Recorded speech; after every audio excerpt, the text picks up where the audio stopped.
যেন এই আশা আমরা পূরণ করে। গাউস ভাই যোগ্য লোক, জয়ের মালা তারে হোক। তারেক রহমান যোগ্য লোক, জয়ের মালা তারে হোক। ইনশাআল্লাহ এই দেশ থেকে সন্ত্রাস ইনশাআল্লাহ মুক্ত করব।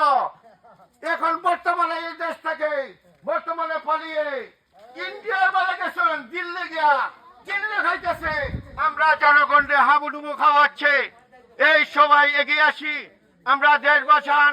ধানের শীষে ভোট দান, মা বোনদের মার্কা ধানের শীষে মার্কা, যে যা পারেন 75। এই দেশকে বাঁচান, মা বোনদের মার্কা পছন্দিন মার্কা ধানের শীষে মার্কা। এই দেশকে বাঁচিয়ে যাও, ধানের শীষে ভোট দাও। ভোট দেন, ভোটারের দোয়া চাই সকলের।